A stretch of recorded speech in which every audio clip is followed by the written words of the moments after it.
Hello friends, मैं सुन शर्मा से class में आपका स्वागत करता हूं। आज के मेरे टॉपिक कंप्यूटर में ई बैंकिंग से है।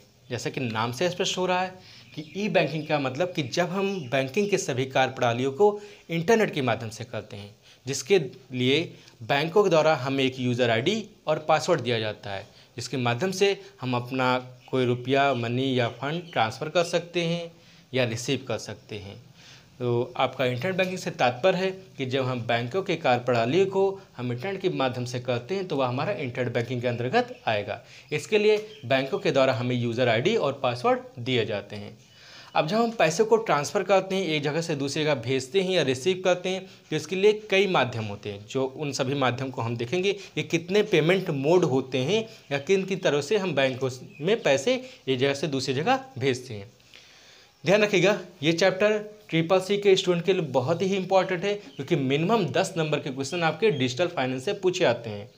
और जो कंपटीशन स्टूडेंट है उनके लिए भी यह चैप्टर बहुत ही इंपॉर्टेंट है।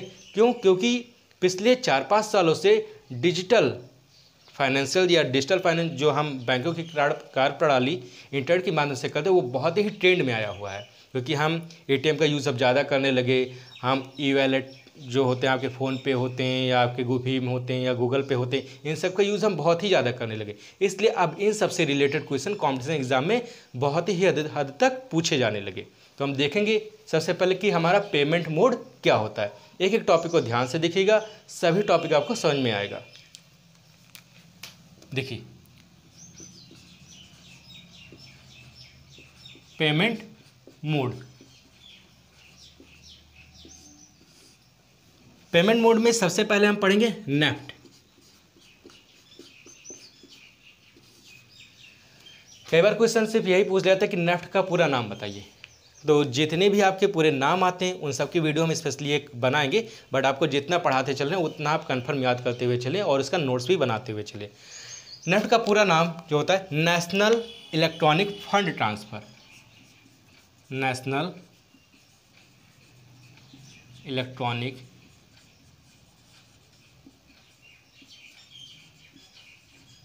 Fund transfer. देखिए, अगर ये हम कहें कि नेफ्ट होता है, इसके बाद में आपके RTGS होंगे, एक मिनट, आपके RTGS होंगे और IMPS होंगे। तो इन सभी के बारे में हम देखते हैं कि ये होता क्या है। सबसे पहले हम नेफ्ट के बारे में जानेंगे। नेफ्ट जो हुआ आपका, ये नवंबर 2005 में आया, कहते हैं 2005 में आया, जिसके द्वारा हम जो मिनिमम अमाउंट है कि हम कोई अमाउंट एक जगह से दूसरी जगह भेजते हैं, तो जो आपका इसमें मिनिमम अमाउंट दिया होता है, मिनिमम हम 1 रुपया से लेकर के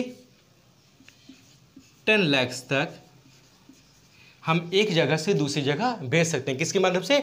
नेफ्ट के माध्यम से।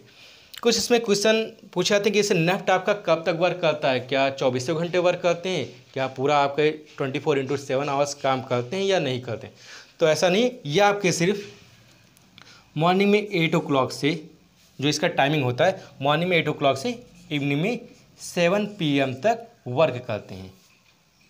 आपका कब तक करता है? मॉर्निंग में 8 से 7 PM तक वर्क करते हैं। ये आपका बैंकों के ओपन करने पर भी डिपेंड करता है, क्योंकि हमने जैसे कह दिया कि आपका मॉर्निंग में 8 बजे से शाम को 7 बजे तक वर्क करता है, लेकिन बैंक आपका 8 बजे खुला ही नहीं, 9 बजे खुला ही नहीं, तो दूसरे बैंक पर भी डिपेंड करता है। क्योंकि जब पैसे हम एक जगह से दूसरी जगह भेजते हैं, मान लिया SBI से इलाहाबाद में भेजिए, SBI को ओपन है बैंक, इलाहाबाद ओपन नहीं है, तो इलाहाबाद कुछ देर बाद ओपन होता है, तो वहाँ पर समय तो डिफरेंस हो गया। लेकिन अगर क्वेश्चन आ जाए कि जो आपका नेफ्ट होता है वो कब से कब तक वर्क करता है, तो आप ध्यान रखिएगा 8 बजे से 7 बजे तक, ये आपका इसमें टिक करेंगे। एक और क्वेश्चन, ये आपका वर्क कितने समय करता है, तो ये जो आपके पूरा महीना होता है, क्या महीने में सभी दिन ओपन होता है? नहीं, जो आपका सेकंड सैटरडे होता है, सेकंड सैटरडे और महीने का जो 4th सैटरडे होता है, 4th सैटरडे होता है, उस दिन ये सुविधा क्लोज रहती है। तो हमने 2-3 चीज़ें जो बताई, जो आप नोट कर लेंगे। नेफ्ट का पूरा नाम नेशनल इलेक्ट्रॉनिक फंड ट्रांसफ़र होता है, जिसमें हम कोई जो हमारा मनी होता है, जो रुपया होता है, वो हम एक जगह से दूसरी जगह भेजते हैं। हम इसमें मिनिमम 1 रुपया से लेकर के मैक्सिमम 10 लाख तक भेज सकते हैं। ये इतना ध्यान रखेंगे आप। इसके बाद में अगर पूछा है कि ये आपका, जैसे यहाँ पर हमने टाइमिंग नोट कर दिया, टाइमिंग आप ध्यान रखेंगे। कहते हैं जो आपका अगर एक बार में हम भेजना चाहें कि एक बार में हम कितना मैक्सिमम भेज सकते हैं, जैसे एक बार में अगर हम कहें कि एक बार में क्या हम 10 लाख भेज देंगे, तो एक बार में आप 10 लाख नहीं बल्कि उसको स्टेप बाय स्टेप में आप भेजेंगे। तो वन टाइम अगर ट्रांजेक्शन पूछा है कि वो एक बार में हम कितना ट्रांजेक्शन कर सकते हैं, तो वन टाइम ट्रांजेक्शन, इसको आप नोट कर लिए, देखिए वन टाइम ट्रांजेक्शन। देखिए वन टाइम ट्रांजेक्शन का मतलब जैसे अगर हम एटीएम से पैसे निकालना चाहें, तो एटीएम से पैसे अगर हम चाहें कि एक बार में कितना निकालेंगे, तो एक बार में हम मैक्सिमम 20,000 निकालते हैं प्रेजेंट टाइम में, एक बार में 20,000 निकलता है।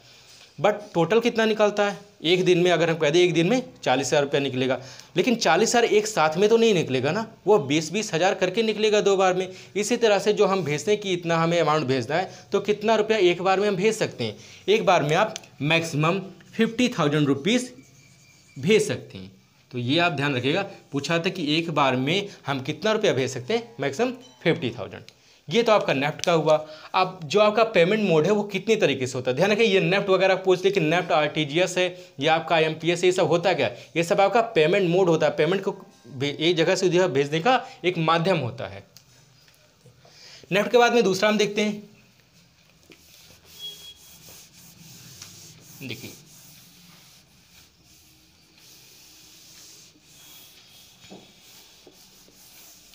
आपके जो सभी होते हैं उन सभी को आप ध्यान रखिएगा कैसे कौन कौन से होते हैं। जैसे हमने आपको पहला बताया, नेफ्ट बता दिया। दूसरा आप देखेंगे आरटीजीएस। आरटीजीएस का पूरा नाम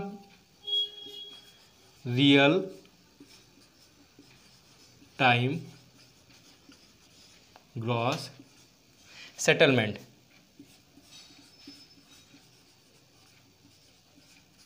ग्रॉस सेटलमेंट, इसकी जो टाइमिंग होती है ये भी आपका ऐसे नहीं कि पूरा 24 घंटे आप किसी भी समय यूज़ कर सकते हैं। तो कस्टमर के लिए जो टाइमिंग होता है, जैसे बैंक का सिस्टम नियम होता है कि बैंक आपका सुबह 9-10 बजे जो भी ओपन होता है, शाम को आपका 4 बजे तक चलता है, तो जैसे बैंक का टाइम होता है वैसे आपका ये सुविधा जो होती है उसी समय से वर्क करती है, समय समय पर। तो ये जो आपका इसका समय होता है, एग्जाम में पूछे आते हैं टाइम,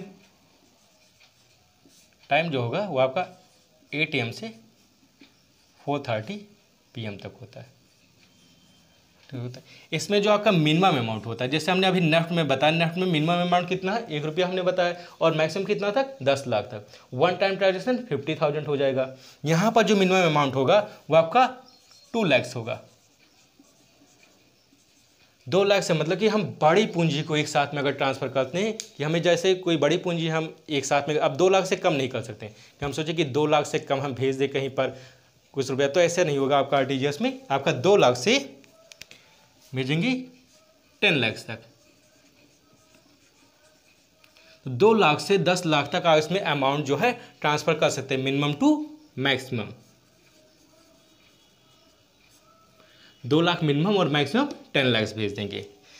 इसमें जब हम भेजते हैं इतना रुपया, तो देखिए जब ज़्यादा रुपया आप इधर से उधर करेंगे तो इसमें गवर्नमेंट का क्या फ़ायदा होगा, वो भी आप पर कुछ ना कुछ टैक्स लगाएगी। अब वो टैक्स लगाएगी तो किस तरह से लगाएगी, वो एग्जाम में पूछ जाते हैं कि मान लिया हमने 2 लाख भेजा, 10 लाख भेजा, या इससे ऊपर अगर हमने भेजा तो कितना रुपया भेज सकते हैं। ये देखिए, ये जो हमने 2 लाख से 10 लाख लिखा हुआ है, ये आपका जैसे वहाँ पर वन टाइम ट्रांजेक्शन बताया था, वैसे ही यहाँ पर वन टाइम ट्रांजेक्शन है कि एक बार में इतना हम भेज सकते हैं।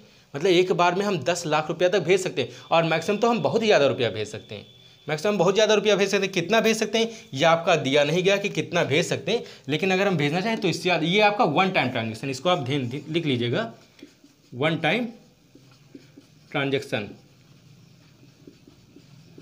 अब जब हम एक ये रुपया भेजते हैं तो कितना भेजेंगे, जैसे कि हमने कह दिया कि अगर 2 लाख तक भेजते हैं, 2 लाख से 10 लाख तक भेजेंगे, तो आपका 2 लाख से 10 लाख भेजेंगे, अगर 2 लाख तक, सॉरी मान लीजिए 2 लाख रुपया भेजेंगे, तो इसमें आपका 25 रुपया प्लस GST ये आपका गवर्नमेंट को देना पड़ेगा।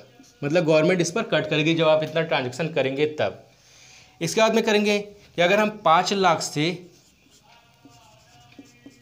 50 लाख से, सॉरी 5 लाख 50 लाख बोल रहा हूँ, सॉरी 10 लाख तक,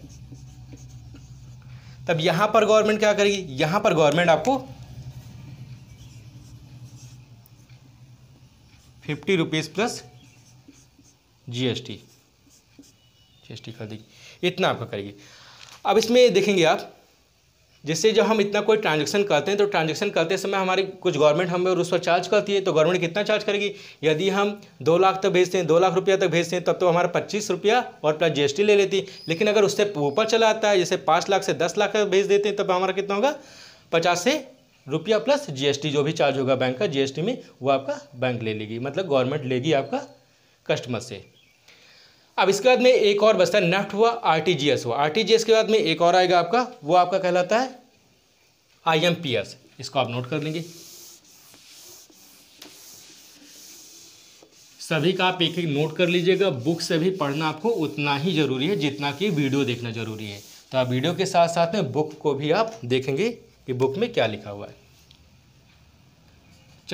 तीनों आप ध्यान रखेंगे, नेफ्ट, RTGS और IMPS। IMPS का पूरा नाम होगा इमीडिएट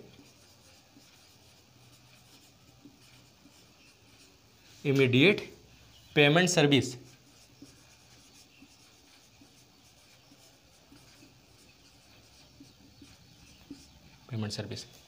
देखिए यहाँ पर जैसा लिखा हुआ इमीडिएट का मतलब तुरंत। अब तुरंत का मतलब कि हमने भेजा और तुरंत उनके अकाउंट में चला गया, इस तरह से होना चाहिए। तो ये आपका इमीडिएट हो जाएगा। सबसे खास बात इसमें ये होती है कि जो वर्क करेगा वो 24/7, मतलब कि हम रात को 12-2 बजे भी अगर हम भेजना चाहें तो उस समय भी पैसे चले जाएंगे। अब आपका नेफ्ट और RTGS में क्या था? अगर नेफ्ट में सोच लीजिए कि नेफ्ट आपका रात को 9 बजे काम नहीं करेगा। अगर हमने 9 बजे रात को नेफ्ट के माध्यम से रुपया भेजा तो उस समय रुपया क्या होता है, जिसके बाद में भेजा उसके पास में वो रुपया सुबह जाएगा जब नेफ्ट आपका ओपन होगा। जैसे सुबह जो भी 8-9 बजे जो ओपन होगा आपका नेफ्ट कितने बजे मैंने बताया था ओपन होने को? आपका नेफ्ट 8 बजे मॉर्निंग में ओपन होगा। तो आपने अगर रात को 9 बजे भेजा, 9 PM पर भेजा, तो मॉर्निंग में कब पहुंचेगा उनके पास में? जिसके बाद भेजा 8 बजे पहुंचेगा।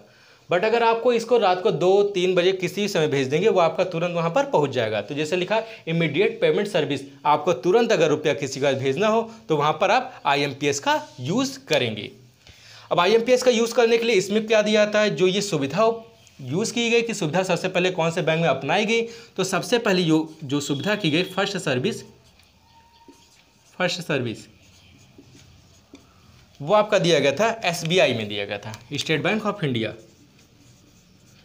तो ये तो सभी को पता होता है क्योंकि जो आपका मुख्य बैंक जैसे RBI तो मुख्य सभी का है ही है, लेकिन उसके बाद में जो आपका मुख्य बैंक पड़ जाता है SBI। नाम गेस करके ही लोग लगा देते हैं। बैंक में अगर क्वेश्चन आ जाता है कि सबसे पहले कौन सा बैंक ये सुविधा लिया गया तो गेस करके SBI कर दे। लेकिन अब इतना आसान नहीं आएगा, वो पहला ना पूछ करके दूसरा पूछ लेगा कि सेकंड सर्विस किसने लिया। तो यहाँ पर आपका अगर सेकंड सर्विस पूछ लिया जाएगा तो ICICI माफ करिएगा, ये आपका हो जाएगा सेकंड सर, ये सेकंड बैंक सर्विस। और यहाँ पर ये भी बैंक हो जाएगा फर्स्ट बैंक सर्विस। जिस बैंक को सबसे पहले अवेलेबल हुआ था IMPS की सर्विस वो आपका SBI हो जाएगा, और जो दूसरा हुआ था वो आपका ICICI हो जाएगा। इनमें हम आपको बताएं, जैसे आपका ये जो सर्विस हुआ है ये आपका सन 2010 से लागू हो गया। तो यहाँ पर भी आप नोट कर लीजिएगा, सभी कर दें, सन 2010 से IMPS की सर्विस लागू हो गई। अब तीनों के एक बार डिटेल में फिर से समझेंगे। अगर कोई पूछे कि यहाँ पर नेफ्ट, RTGS या IMPS ये है क्या? ये पेमेंट, एक प्रकार का पेमेंट मोड होता है, मतलब कि पैसे भेजने का एक माध्यम होता है जिसकी मदद से हम एक जगह से दूसरी जगह भेजते हैं। आपको सभी में मैंने डिफरेंस बता दिया कि नेफ्ट क्या होता है, RTGS क्या होता है, IMPS क्या होता है। तो जो भी आपके एग्जाम में जो पॉइंट आपके पूछे गए थे CCC के एग्जाम में, वो सभी पॉइंट्स को मैंने इंक्लूड किए, जो कि आप नोट कर लीजिएगा और इसे माइंड में स्टोर भी कर लीजिएगा। Now come next.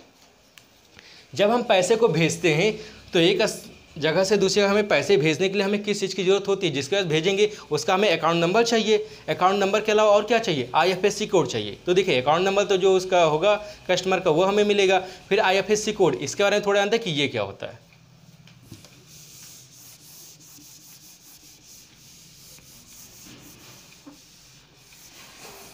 जब हमें किसी के पास पैसे भेजना होता है तो पैसे भेजने के लिए हमें अकाउंट नंबर की ज़रूरत होती है, मतलब अकाउंट नंबर की, और दूसरा क्या होता है? IFSC कोड होता है। एक IFSC कोड होता है, सॉरी IFSI लिखा हुआ मैंने, IFSC कोड होता है। IFSC का पूरा नाम क्या होगा? Indian financial system code, Indian financial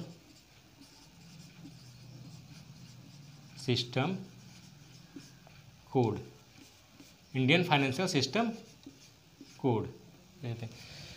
ये आईएफएससी जो होता है वो आरबीआई के द्वारा जारी किया जाता है, जिसमें कि आपका अंक जो होते हैं वो टोटल जो इसमें अंक रहेंगे वो आपका 11 डिजिट होता है, 11 डिजिट रहेंगे। जैसे कि अगर आप आईएफएससी कोड कहीं का पता करना चाहें कि मान लिया कहीं किसी बैंक का आईएफएससी कोड, मान लिया एसबीआई का पता करना कि कोई एसबीआई का आईएफएससी कोड क्या है, तो आप इसको गूगल पर इस आराम से सर्च कर लें कि वो बैंक, पहले आप पता कर लें कि वो बैंक किस जगह पर है। तो बैंक जिस जगह पर है आप उसमें लिखेंगे तुरंत एसबीआई या आईएफएससी कोड डालेंगे। अब आईएफएससी कोड किसका? एसबीआई का। अब वो एसबीआई बैंक किसका कहाँ पर है, क्योंकि एसबीआई के ब्रांच तो बहुत है ना आपके हर ही जगह। जैसे हम जहाँ पर हैं गोंडा में, तो गोंडा में ही आपका जैसे कचहरी के पास में है, इधर काली भवानी मंदिर के पास में है, तो हम एड्रेस डालेंगे ना कि कचहरी के पास का आईएफएससी कोड जो बैंक ओपन है उसका क्या होगा, और फिर यहाँ पर काली भवानी मंदिर के पास में जो बैंक है इसका आईएफएससी कोड होगा। तो दोनों हम गूगल पर आराम से सर्च कर सकते हैं। जो इसमें शुरुआत के 4 डिजिट होते हैं वो आके बैंक का एड्रेस दे देते हैं। जैसे अगर एसबीआई का देखें तो SBIN इतना लिखा रहता है। उसके बाद में ये तो 4 हो गए, फिर आपके 4 के बाद में फिर कितने हो जाएंगे? 7 डिजिट और हो जाएंगे, जो कि आपका अंकों में लिखा होगा 7 डिजिट। तो ये जो आपका ये होता है वो आपका अल्फ़ा न्यूमेरिक होगा, अल्फ़ा न्यूमेरिक मतलब कि उसमें आपका अल्फ़ाबेट भी होगा और नंबर न्यूमेरिकल भी होगा, जो आपका आईएफएससी कोड होता है। तो हमें पैसे भेजने के लिए किसी अकाउंट में क्या चाहिए? अकाउंट नंबर और दूसरा आईएफएससी कोड भी चाहिए। कुछ ऐसे सिस्टम रहते हैं जहां पर हमारे पास आईएफएससी कोड के बिना भी हम वर्क कर सकते हैं। तो आईएफएससी कोड अगर ना रहे उस कंडीशन में हमें क्या चाहिए? उस कंडीशन में एक होता है MMID होता है, जो कि आईएफएससी की तरह ही होता है। उसको देखिए MMID क्या होता है। देखिए ये सेम आईएफएससी की तरह होता है, इसका नाम आप ध्यान रखें पूरा क्या होता है? MMID पूरा नाम पूछा जाता है, मोबाइल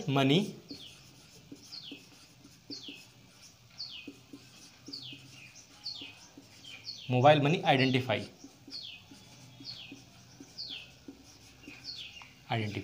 ये आपका कैसे होता है? ये आईएफएससी की तरह होता है, आईएफएससी की तरह होता है, ठीक है। कौन सा? MMID होता है। बट ये जो वर्क करता है वो कब वर्क करता है? जब आपका जो पैसे ट्रांसफ़र करते हैं IMPS के माध्यम से जो पैसे ट्रांसफ़र करते हैं वहाँ पर आपका MMID वर्क करता है। दूसरा इसमें ध्यान है, इसमें जो डिजिट होती है टोटल वह 7 डिजिट होती है, जो है IMPS में होती है। ये तो हमने आपको बताया। जो पेमेंट मोड था वो 3 बताए, और पेमेंट मोड के लिए हमें क्या आवश्यकता होती है? तो आईएफएससी कोड और दूसरा अकाउंट नंबर, ये आवश्यकता होती है। इस तरह से हम पैसे को एक जगह से दूसरी जगह भेज सकते हैं। अब आपके पास में एक क्वेश्चन और आता है कि ये तो भेजने का या रिसीव करने का तरीका हो गया, जिसके माध्यम से हम क्या होता है? बिटकॉइन के रूप में रुपया भेजते हैं। बिटकॉइन का मतलब कंप्यूटर मनी होता है, जो आपको इकोनॉमिक्स में मैंने आपको बताया हुआ है। तो आप क्या करते हैं? जब रुपया इंटरनेट की मदद से एक जगह दूसरी जगह भेजते हैं तो आप उसको टच थोड़ी ना, वो आपको भौतिक रूप में रुपया थोड़ी ना मिलता है कि निकाल कर हम गिने उसको, ऐसा नहीं मिलता। तो आप उसको कंप्यूटर मनी जो होता है वो आपका बिटकॉइन कहलाता है। ये हमने पैसे को भेजा और रिसीव किया। अब हम क्या करते हैं कि जो आपके निकालने जाते हैं एटीएम में, एटीएम में पैसे निकालने हैं तो वहाँ पर आप कार्ड का यूज़ करते हैं। तो कार्ड भी आप 2 तरीके से सुने होंगे, एक आपने सुना है डेबिट कार्ड और एक होता है क्रेडिट कार्ड। हम दोनों में थोड़ा डिफरेंस देते हैं कि डेबिट कार्ड और क्रेडिट कार्ड क्या होता है। देखिए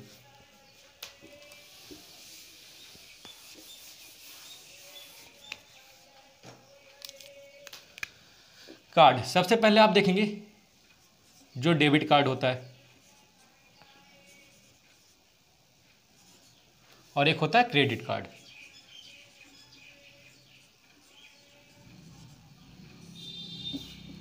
क्रेडिट कार्ड, अब जो क्रेडिट का ये डेबिट और क्रेडिट कार्ड होता है, दोनों में अंतर देखें क्या होता है।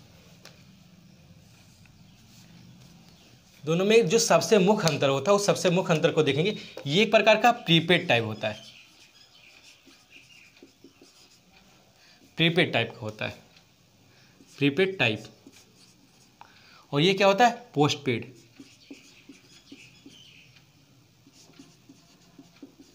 पोस्टपेड, अब पोस्टपेड में ये आपका होगा एक प्रकार से लोन जैसा हो जाएगा, जैसे हम लोन लेते हैं बैंकों से, लोन जैसा रहेगा। तो लोन का मतलब क्या होता है, हमारे पास रुपया नहीं रहता, हम बैंक से ले लेते हैं लोन, वो हमारा लोन होता है। तो जो क्रेडिट कार्ड होता है, अगर आपके क्या क्रेडिट कार्ड है तो क्रेडिट कार्ड वैसे सभी का नहीं होता, ठीक है, क्योंकि उसके लिए बैंक में एक अच्छी खासी अमाउंट जमा होनी चाहिए। लेकिन डेबिट कार्ड जो होता है वो सभी के पास में होता है, ये आपका रहेगा। अब डेबिट कार्ड में पहले आपका प्रीपेड देखेंगे और पोस्ट पेड देखेंगे। ये प्रीपेड क्या होता है, पोस्ट पेड क्या होता है। प्रीपेड में आपको बैंक में बैलेंस होना चाहिए, इसमें क्या करना चाहिए, बैंक में बैलेंस होना चाहिए, बैलेंस होना चाहिए। मतलब अगर बैंक में आपके पास बैलेंस नहीं रहेगा तो आपका जो ये डेबिट कार्ड है वो वर्क नहीं करेगा। और डेबिट कार्ड क्या होता है, सभी के पास में लगभग रहता है। बट क्रेडिट कार्ड क्या होता है, यहाँ पर ये पोस्ट पेड की तरह होता है। इसमें इसका मतलब होता है कि बैंक में अगर आपके पैसे नहीं रहेंगे फिर भी आपका काम हो जाएगा। मतलब कोई भी चीज़ आप उधार परचेज कर सकते हैं, वो बैंक आपको ये सर्विस प्रोवाइड करती है। तो इसमें कोई ज़रूरी नहीं कि आपके पास बैंक में पैसे हो, ये आपका लोन की तरह होता है, लोन जैसा होता है, लोन जैसा। जो आपके डेबिट कार्ड होते हैं, उस डेबिट कार्ड में जो इसकी डिजिट होती है वो 16 डिजिट होती है। ये क्वेश्चन एग्जाम में आया हुआ ट्रिपल सी के, कितने डिजिट होती है, 16 डिजिट होती हैं, जो कि आपका डेबिट कार्ड में पूछाते हैं। अब ये तो मैंने देखा कि आपके जो कार्ड होते हैं उस कार्ड को कैसे यूज़ करते हैं। जैसे आप सभी के पास में एटीएम कार्ड होगा तो आप उसको ध्यान रखिए कि वो आपका डेबिट कार्ड है, ठीक है। कई लोग के पास क्रेडिट कार्ड भी होगा, अच्छी बात है, ठीक है। अब वो आपका जो कार्ड होगा तो कार्ड में आप निकालते हैं पैसे, आप मतलब एटीएम में जाते हैं, यूज़ करते हैं, आप उसको यूज़ करना जानते भी हैं। ये तो आपका हुआ भौतिक रूप में। अब कुछ लोग जो होते हैं मोबाइल से पैसे को एक जगह से दूसरी जगह निकालते हैं और भेजते हैं कुछ ऐप के माध्यम से। तो जो ऐप होते हैं उसको हम क्या कहते हैं, ई वैलेट कहते हैं। क्योंकि आप जैसे शुरुआत में क्या होता है, वैलेट अपने पास रखते थे, अब वैलेट रखते थे, वैलेट से क्या होता है, रुपया निकालते थे। अब जब आपको कहीं पैसे देना होता है तो क्या मोबाइल निकालते हैं, मोबाइल से रुपया देते हैं एक दूसरे को। तो मोबाइल से जब रुपया एक दूसरे को भेजते हैं तो वो आपका वो ई वैलेट कहलाता है। अब ई वैलेट होता है तो आप पैसे इलेक्ट्रॉनिक रूप में ट्रांसफ़र करते हैं, कैसे, मोबाइल के माध्यम से। बट मोबाइल के माध्यम से किए तो कोई ना कोई ऐप होगा। अब वो कौन कौन से ऐप होते हैं जिसके माध्यम से आप रुपया को भेजते हैं। ये तो बहुत ही सुविधाजनक होता है एक प्रकार से, जो रुपया आप ई वैलेट के माध्यम से भेजते हैं। जो आपके डेबिट और क्रेडिट कार्ड में डिफरेंस हो गया कि आपका इतना ध्यान रखें, डेबिट कार्ड जो होता है प्रीपेड टाइप का होता है और क्रेडिट कार्ड आपका पोस्ट पेड टाइप का होता है, ध्यान रखिए।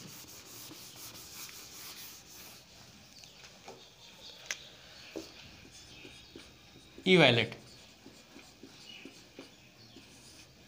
सब कुछ लगभग आपका ई वैलेट ही होता जा रहा है। मतलब कि इलेक्ट्रॉनिक फॉर्म में सब कुछ है। आपका कोई मेल हो गया वो इलेक्ट्रॉनिक फॉर्म में हो गया, कोई पैसे वगैरह भेजने हो गया वो आपका बिटकॉइन या इलेक्ट्रॉनिक फॉर्म में हो गया।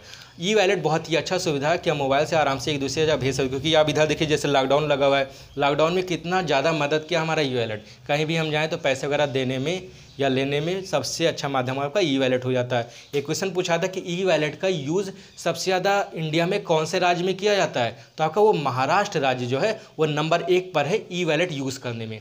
क्योंकि वहाँ पर मैक्सिमम मतलब शोध में आया हुआ कि सबसे अधिक जो ई वैलेट का यूज़ करते हैं वो महाराष्ट्र में होता है। अब ई वैलेट में आपके कुछ ऐप होते हैं, वो ऐप कैसे हो जाते हैं, जैसे आपका हमने कह दिया फ़ोनपे हो गया, फ़ोनपे। और कौन सा ऐप हो जाएगा फ़ोनपे के बाद में, गूगल पे हो जाते हैं, गूगल पे। इसके बाद में जो एक फेमस ऐप है वो क्या होता है, भीम ऐप होता है। यहाँ पर एक और होता है जो सबसे पहले यूज़ किया जाने लगा, वो होता है आपका पेटीएम होता है। इसके अलावा भी होते हैं। अब इसमें देखिए ये सब आपके जो रहते हैं ये आपके क्या होते हैं, ई वैलेट कहलाते हैं। ई वैलेट मतलब एक प्रकार का ऐप होता है जिसकी मदद से रुपया एक जगह से दूसरी जगह भेजते हैं। इसमें आपको अपना अकाउंट बनाना रहता है जो कि आपके बैंक से कनेक्ट रहता है, लिंक प्रोवाइड रहता है। अब इसमें आपके जो क्वेश्चन पूछाते हैं, क्वेश्चन सबसे पहला तो यही देने, पेटीएम सबसे पहला आया हुआ था भारत में 2010 में आया हुआ था। जिसमें आपका अगर हमने पूछा कि सबसे पहले हम ई वैलेट में किसका यूज़ करते थे तो आपका वो पेटीएम था जो कि हम 2010 से यूज़ करते थे। फिर आपका दूसरा पूछा था कि दूसरा भीम ऐप जो था, वो भीम ऐप कब आया था, वो 30 दिसंबर 2016 जो कि हमारे भारत के पीएम के द्वारा ये ऐप लॉन्च किया गया था। तो भीम ऐप और ये पेटीएम जो है वो आपका 2010 और यहाँ पर 2016, ये ध्यान रखेंगे। ये ऐप के नाम आपको सिर्फ याद रखने की ये ऐप क्या है और किस लिए इसको यूज़ करते हैं। तो ये आपका ई वैलेट कहलाता है जिससे हम पैसे को एक जगह से दूसरी जगह भेजते हैं और इसे रिसीव करते हैं। तो ये तो आज आपका डिजिटल फाइनेंस का चैप्टर था। इसका नेक्स्ट वीडियो हम बहुत ही जल्द लाएंगे, ठीक है, जिसमें आपको बैंकिंग प्रणाली के बारे में और भी विस्तार रूप से बताएंगे कि बैंकिंग, क्योंकि जो बैंक सिस्टम है वो बैंक सिस्टम ही पूरे इकोनॉमिक्स पर डिपेंड है, क्योंकि आज का जो हमारी इकोनॉमिक्स से अर्थव्यवस्था जो हमारी चल रही वो पूरा बैंक प्रणाली पर ही डिपेंड है। तो बैंकों के बारे में विस्तृत ज्ञान आपके पास में भी होना चाहिए, जिसमें आप इकोनॉमिक्स के में भी हम आपको बताएंगे, और यहाँ आपके जो कंप्यूटर पूछे जाते हैं बैंकिंग प्रणाली के बारे में, उन सब के बारे में भी हम आपको बताएंगे। तो नेक्स्ट वीडियो में हम आपको बैंक से रिलेटेड कुछ और बातें बताएंगे। ये वीडियो आपको कैसी लगी इसको भी आप कमेंट करके बताइएगा। Thanks for watching this video.